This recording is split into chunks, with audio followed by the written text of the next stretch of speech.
Pacific Explorer has made its last ever call to Australia, arriving at Fremantle on the 7th of February 2025, marking the final time a P&O Australia ship will be in the West Australian port. The 77,441 gross ton ship is the flagship of the P&O Australia fleet and will arrive in Singapore on the 18th of February 2025, marking the end of her service with P&O and the end of an era. The ship's retirement will leave just two ships in the P&O Australia fleet, Pacific Adventure and Pacific Encounter, which will see out the line's final days before transferring to Carnival in March.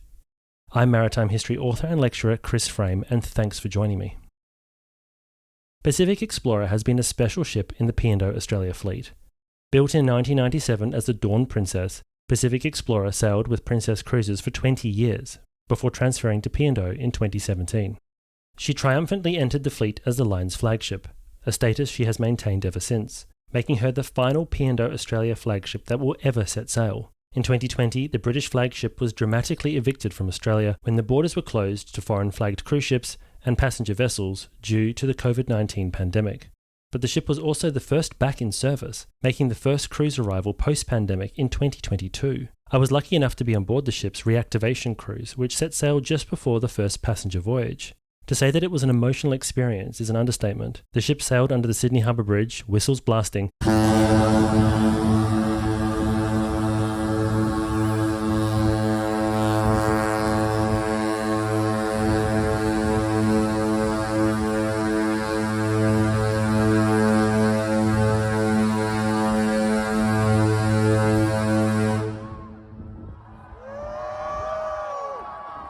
and the captain told us it was 2 years and 2 months since she last left Sydney. There were definitely tears in the eyes of most people up on deck on that night. In June of 2022, the ship opened the new Brisbane cruise terminal, while in 2023, Pacific Explorer hosted a special eclipse cruise, sailing to Exmouth to witness a hybrid solar eclipse. This was an unusual occasion where there were many guests on board the P&O Australia ship that were actually international travellers, experiencing P&O Australia for the first time, as the ship carried many astronomers and stargazers who opted to come to Australia and experience the eclipse in the unique way on board the ship.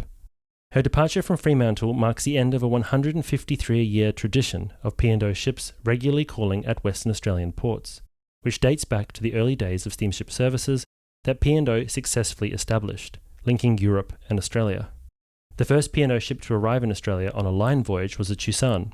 Her voyage in 1852 marked a significant change in the way that people travelled to Australia. Steamships created regularity and reliability that revolutionised life in Australia. And with the Pacific Explorer now gone, P&O Australia's closure is one step closer. But what will be the final P&O Australia voyage? This video is brought to you by me and my new book, The Evolution of the Passenger Ship. In The Evolution of the Passenger Ship, we've brought years of research together to create a book that takes you on a journey from the earliest sailing ships right the way through to the modern behemoths that we see today. The Evolution of the Passenger Ship is available at all good bookshops, and if you buy a copy, you help us by supporting the channel. Thanks so much, and now back to the video. Pacific Adventure is the Sydney-based cruise ship and will operate P&O's final Sydney voyages, with 2 return trips to Tangalooma and Moreton Island.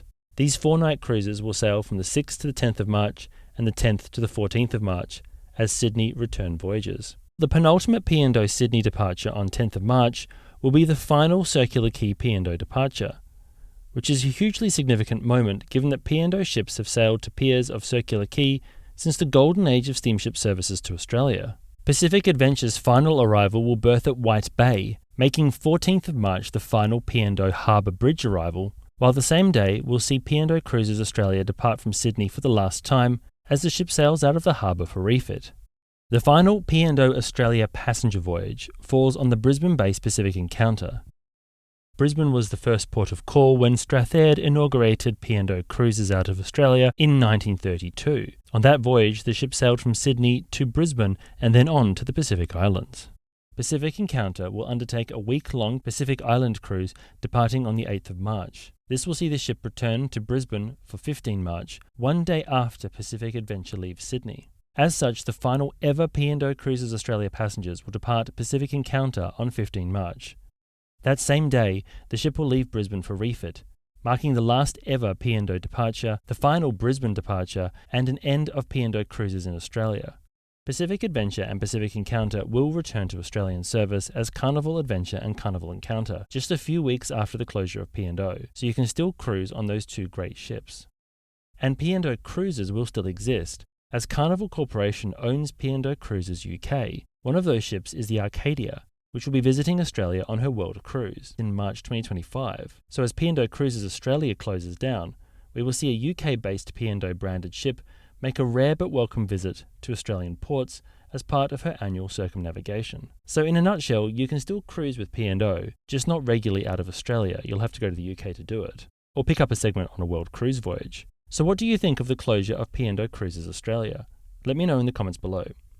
Thanks so much for watching, and until next time, I hope to see you on board.